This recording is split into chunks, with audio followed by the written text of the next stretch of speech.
오늘 예배 자리에 나오신 모든 이들에게 우리 주 예수 그리스도로부터 사랑과 은혜와 평화가 가득 차기를 축복합니다. 오늘 맥주 감사주일 좋은 찬양해 주셔서 고맙습니다. 애플을 만든 스티브 잡스가 2005년도에 스탠퍼드 대학교에서 졸업식 축사를 했습니다. 이렇게 이야기하죠. 애플이 야심작인 매킨토시를 출시한 지 1년쯤 되었을 때 저는 30살이었습니다. 바로 그때 저는 애플에서 퇴출당했습니다. 자신이 창립한 회사에서 어떻게 쫓겨날 수 있나고요? 이렇게 된 것입니다. 30살에 저는 쫓겨났습니다. 세상 사람들이 모두 지켜보는 가운데 말입니다. 젊은 날을 몽땅 바친 무언가가 한순간 사라져버린 기분이었습니다. 정말 처음 몇 달간은 아무것도 할 수가 없었습니다. 당시에는 몰랐지만 애플에서 잘린 것은 결국 제게 커다란 행운이었습니다. 저는 자유롭고 해방된 기분으로 마음껏 창의성을 발휘하는 인생의 시기로 들어갔습니다. 저는 넥스트를 창립하고 픽사를 만들고 지금의 제 아내를 만나 사랑에 빠졌습니다. 확신하건대 제가 애플에서 잘리지 않았더라면 이 모든 일이 일어나지 않았을 것입니다. 애플에서의 퇴출 경험은 정말 쓰디쓴 약이었지만 환자에게 꼭 필요한 약이었던 것입니다. 때때로 인생은 당신의 뒤통수를 세게 치는 법입니다. 살면서 이와 비슷한 경험들, 당황스러운 일들을 우리는 가끔씩 겪게 됩니다. 인생은 생각한 대로 예정된 대로 되지 않기 때문이고 어떤 때는 생각한 대로 되지 않아서 더 아름답고 복된 경험들도 하는 경우가 많습니다. 오늘 본문의 말씀은 예수님 공생애의 첫 번째 기적입니다. 나사렛보다 조금 위쪽 마을인 가나에서 혼인잔치가 있었고 예수님과 제자들 그리고 예수님 어머니가 청함을 받았다고 합니다. 그런데 그 집에 포도주가 떨어졌습니다. 포도주가 떨어졌다는 사실을 연회장도 모르는데 예수님의 어머니가 어떻게 알게 되었는지 모르겠습니다만은 아마 짐작하건대 이 가정과 상당히 긴밀한 관계가 있었던 것으로 보입니다. 예수님의 어머니께서 예수님에게 요청을 합니다. 3절 말씀인데 예수의 어머니가 예수에게 이르되 저들에게 포도주가 없다 하니. 그리고 5절에서 하인들에게 또 말합니다. 그의 어머니가 하인들에게 이르되 너희에게 무슨 말씀을 하시든지 그대로 하라. 예수님께서 그 하인들에게 돌 항아리 6에 물을 아기까지 채우라 하고 그 채운 물 항아리에 물을 떠서 연회장에게 갖다 주라고 하죠. 참 황당한 해결책인데 하인들은 그대로 순종하게 됩니다. 그 결과 9절 10절 말씀 보시면 연회장은 물로 된 포도주를 맛보고 말하되 사람마다 먼저 좋은 포도주를 내고 취한 후에 낮은 것을 내거늘 그대는 지금까지 좋은 포도주를 두었다. 이렇게 말합니다. 그리고 이 첫 번째 표적에 대해서 요한은 11절에서 이렇게 기록하고 있습니다. 예수께서 이 첫 표적을 갈릴리 가나에서 행하여 그의 영광을 나타내심에 제자들이 믿으니라. 오늘 우리는 2021년도 맥주 감사 주일로 하나님께 예배드리고 있습니다. 어쩌면 오늘 우리들은 포도주가 떨어진 잔치집 같은 날들을 보내고 있다고 할 수 있을지 모르겠습니다. 잔치는 파장이 되어가고 있고 기쁨과 떠들썩한 흥분은 저 멀리 사라지고 앞으로 어떻게 역사가 진행될지 불안감 속에 있으며 코로나 바이러스로 시작된 이 상황은 좀처럼 호전되지 못하고 있고 변이 바이러스로 인하여 더 큰 어려움을 처할지 모르겠다라고 하는 상황적인 어려움 속에 있습니다. 교회도 참 암울한 전망이 많이 예측되어지고 있습니다. 인구 절벽 시대와 마찬가지로 교회도 급격하게 수가 줄어들 것이라고 능히 예측할 수 있습니다. 지난주일에 교회 학교 청소년들에 대한 앙케이트 조사가 발표가 되었는데 이런저런 발표 중에 청소년들이 예배 드리기 전후에 뭘 할까요? 라고 통계를 물었더니 예배 전에 72%가 유튜브를 본다. 예배 후에는 뭘 하냐? 85%가 유튜브를 본다 였습니다. 뭘 보느냐? 음악 제일 많았고 그 다음에 게임, 그 다음에 뭐 연예인 기사 그런 정도. 예배 앞과 뒤를 우리 청소년들을 지배하고 있는 것이 유튜브입니다. 그들에게 언제부터 교회 다녔느냐고 물었더니 60%가 모태신앙입니다 라고 말했습니다. 2년 전에 조사는 51%였습니다. 2년 동안에 9포인트가 더 오른 것입니다. 이것을 이렇게 해석할 수 있습니다. 좀 좋게 해석하면 교회가 신앙 전승을 잘하고 있구나라고 하는 것인데, 전문가들의 분석은 교회가 가족 교회화되고 있다라는 것입니다. 앞으로 몇십 년 뒤에는 교회가 그냥 몇몇 집안들이 모여있는 집안교회, 가족교회가 될지 모르겠습니다. 교회 안팎의 상황이 참 녹록지 않은 이런 시대를 살아가면서 우리가 오늘 맥주 감사주의를 지내는 것이죠. 자, 포도주가 떨어진 혼인집 잔치입니다. 유대 사회는 명예를 심각하게 존중하는 사회입니다. 바리새인들이 자주 예수님께 나와서 질문을 한 이유는 답을 얻고자 하는 것이 아닙니다. 곤란한 질문을 해서 예수님이 대답하지 못함으로 말미암아 수치를 주기 위한 거죠. 명예와 수치를 굉장히 중요하게 생각하는 사람들입니다.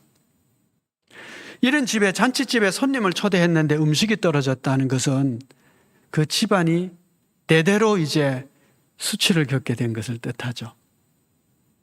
혹시 여러분 예식장에 가서, 결혼식 예식장에 가서 부조도 하고 참여했는데 그 다음에 파티하는 음식점에 갔더니 음식이 다 떨어지고 오늘 먹을 것이 별로 없어요. 그럼 조금 마음이 상하겠지, 그죠? 에이, 무슨 음식을 이렇게 잔칫날 이렇게 차려서 그렇게 얘기할 수가 있습니다. 그리고 아마 잊어버릴 거예요. 유대 사회는 그렇지 않습니다. 그렇게 생각하는, 우리가 생각하는 것보다 한 50배, 100배는 훨씬 더 수치와 불명예가 되는 거죠. 그러니까 기쁨의 자리가 불명예를 얻을 수 있는 수치의 자리로 변할 지경이 된 것입니다. 이 상황을 알게 된 예수님 어머니께서 아들 예수님께 도움을 요청합니다. 한 가지 기억해야 될 내용이 있습니다. 이 사건이 첫 번째 표적이었다는 것입니다. 그러니까 이전에는 예수님이 어떤 기적도 행한 적이 없죠.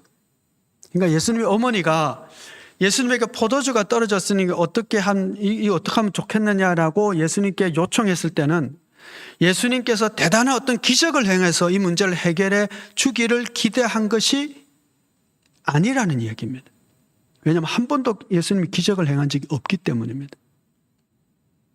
그렇다면 이 포도주가 떨어진 이 황당한 이 낭패스러운 상황 속에 예수님의 어머니가 예수님께 뭘 기대해서 요청을 한 것일까요? 포도주가 떨어졌는데 어떻게 좀 해봐라. 어떻게 예수님께 이런 요청을 했을까요? 그것은요, 이 예수님의 어머니의 마음속에 예수님을 향한 신뢰가 충분히 컸기 때문입니다. 그동안 예수님과 함께 살아오면서 집안에 이런저런 여러 가지 문제가 있을 때에 어떻든 예수님께 부탁하면 문제가 잘 해결하고 이 아들이 문제를 해결하지 않은 적이 없는 어떤 신뢰가 충분히 쌓여 있었기 때문입니다. 이 문제가 너무 힘들고 낭패스러운 상황이지만 그래도 내 아들 예수님께 부탁하면 어떻든 문제를 해결할 수 있을 거야 라고 하는 예수님을 향한 신뢰가 있었던 것이죠. 그래서 부탁하는 것이죠. 그리고 하인들에게도 명령합니다. 무슨 말을 하든지 그대로 행해라. 어떤 예수님의 신뢰에 자신감이 있었던 것이죠. 여러분, 집안에 어떤 일이 생겼을 때 어머니들이 혹은 아버지들이 야, 이 문제를 어떻게 해결하면 좋을까라고 할 때 이 사람에게 맡기면 어떻든 문제를 해결할 수 있을 거야 라고 믿을 만한 생각나는 사람이 있겠죠. 큰아들일 수 있고 둘째 아들일 수 있고 큰딸, 둘째 딸, 막내딸일 수도 있고 지금까지 여러 가지 집안에 어려움이 있을 때 막내 삼촌한테 맡겼더니 언제나 참 잘 문제를 해결했다고 막내 삼촌일 수도 있고 교회도 비슷해요. 교회도 어떤 위기가 닥쳤을 때에 믿고 맡길 만한 사람이 누구지? 그 사람에게만 맡기면 안심할 수 있어. 그런 사람이 있겠죠? 바로 그 상황입니다. 어머니가 예수님에게 이 황당한 이 낭패손 일을 맡긴 이유는 기적을 바란 것이 아니라 어쨌든 이 아들은 이 문제를 해결해 줄 수 있다라고 하는 신뢰죠. 우리가 여러 가지 어려운 일들을 당했을 때 하나님께 기도하게 됩니다. 하나님께 요청하게 됩니다. 하나님 이 문제를 좀 해결해 주세요라고 할 때에 반드시 전제되어야 되는 것이 있는데 뭐냐? 그것은 하나님에 대한 신뢰의 믿음입니다. 나는 어떻게 해야 될지 모르겠는데 이 문제가 어떻게 풀어질지 모르겠지만 너무너무 힘들고 어려운 문제. 그러나 우리 하나님은 나의 아버지는 이 문제를 내가 요청하면 어떤 방식이든 내가 기대할 수 있는 방식 아니면 내가 기도할 수 없는 방식 어떤 기적 아니면 어떤 일이든지 우리 아버지 하나님은 이 문제를 바르게 선하게 해결해 줄 수가 있어 라고 하는 하나님을 신뢰하는 믿음이 전제된 기도여야 한다라고 하는 것이죠. 기도하기는 하는데 하나님에 대한 신뢰가 별로 없이 그저 안 하는 것보단 낫겠지. 그래서 기도하고 들어주시면 좋고 안 들어주셔도 본전이고 그렇게 반신반의하면서 드리는 기도가 되어서는 안 된다는 것이죠. 예수님의 어머니, 여러분 이 첫 번째 기적이 대단히 중요하잖아요. 제가 성경 읽을 때 항상 첫 번째가 뭐냐고 중요하다는 말씀을 드렸는데요.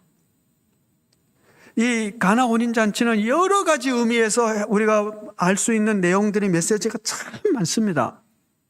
근데 첫 번째 기적이 어떻게 일어났느냐?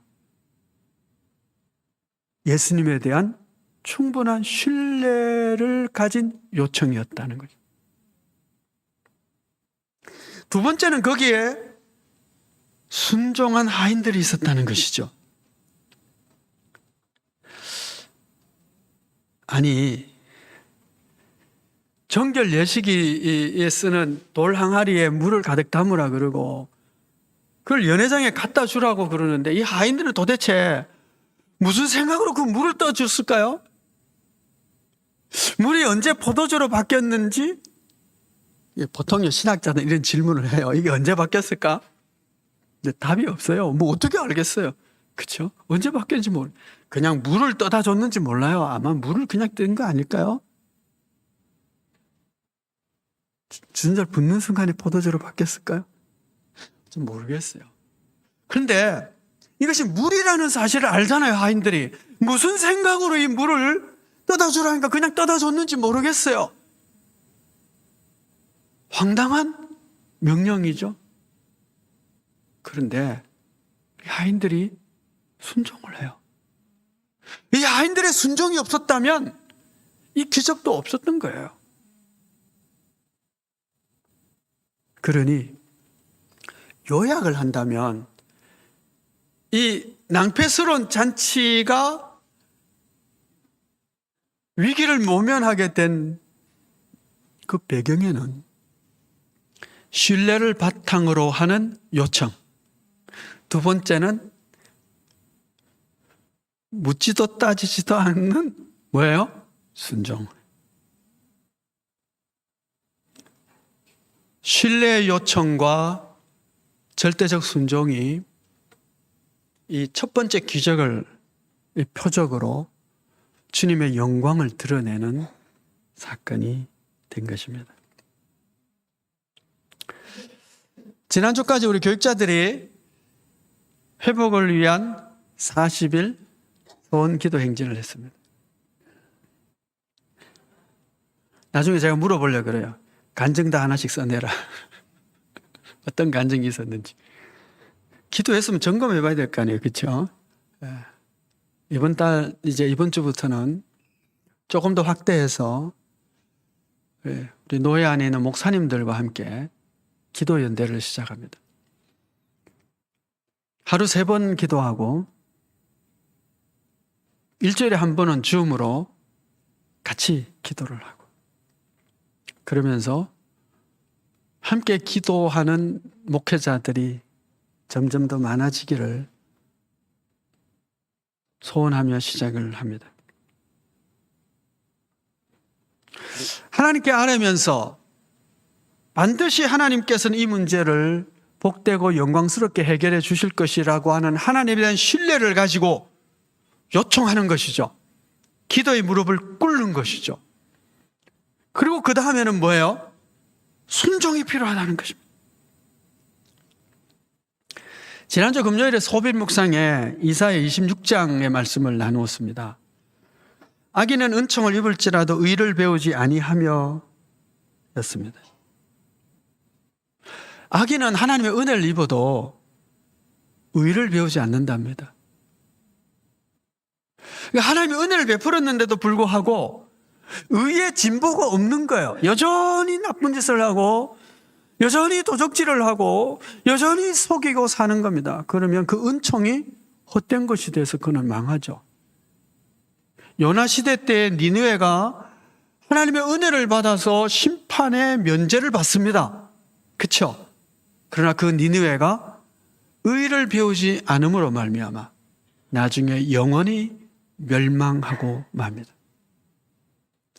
그러니까 은혜를 입었다는 것은 내가 정말 은혜 입은 자라면 그 은혜가 나에게 의를 배우고 거룩해져 가고 그래서 의의 진보가 있는 자가 될 때에 은혜가 된다는 것이죠. 즉 은혜를 입은 자는 하나님의 거룩한 말씀에 순종함으로 말미암아 점차 거룩함으로 나아가는 성화의 과정을 밟아가는 자가 될 때에 그는 정말 은혜를 입은 자라고 할 수가 있는 것입니다. 여러분 그렇다면 우리는 순종하는 자로서 주의 말씀에 순종하는 자로서 의의 진보가 있습니까? 거룩함의 진보가 없다면 순종이 없다는 뜻이고 순종이 없다는 것은 하나님의 선한 역사를 기대할 수도 없다는 것을 뜻한다는 것이죠. 우리가 외우고 있는 미가서 6장 8절 말씀, 하나님께서 우리에게 원하시는 것은 오직 정의를 행하는 것이고 인자를 사랑하는 것이고 겸손하게 하나님과 동행하는 것이라고 수년 동안 우리가 외우고 있습니다. 그런데 그 말씀을 우리가 순종하고 있는가라고. 여러분 어떠세요? 순종을 통해서 정의로운 삶의 발전이 있습니까? 정직하고 공의롭고 공평하고 의롭고 성실한 삶의 변화가 있습니까? 순종하면 변화될 거 아니에요. 인자를 사랑하며 진보가 있습니까, 여러분?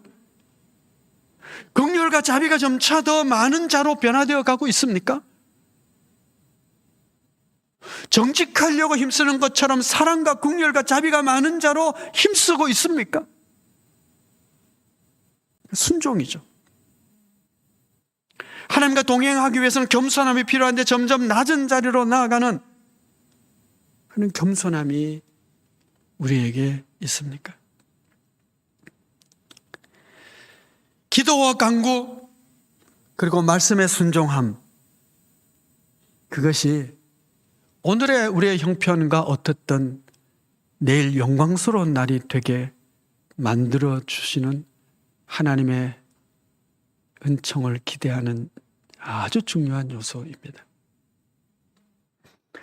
가나 혼인잔치에서 물로 포도주를 만드신 이 사건에 대해서 요한은 11절에서 이렇게 말씀합니다. 예수께서 이 첫 표적을 갈릴리 가나에서 행하여 그의 영광을 나타내시며 제자들이 그를 믿으니라.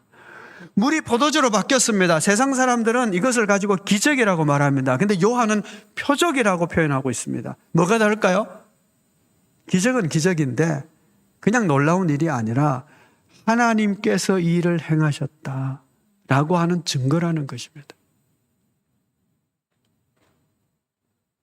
여러분, 세상에서 아무리 놀라운 위대한 일들이 있다 할지라도 그것이 하나님의 영광을 나타내지 못하고 사람을 살리고 세우고 교회를 세우고 하나님의 나라를 나아가게 만드는 증거가 없다면 그 소용없는 것입니다. 관심 끊어도 됩니다.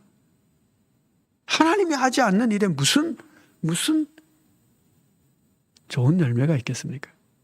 그러나 기적이 아니더라도 하나님의 영광이 나타나면, 놀라운 일이 아니더라도 사람을 살리고 세우는 열매가 나타나면 그건 하나님의 역사인 것이죠.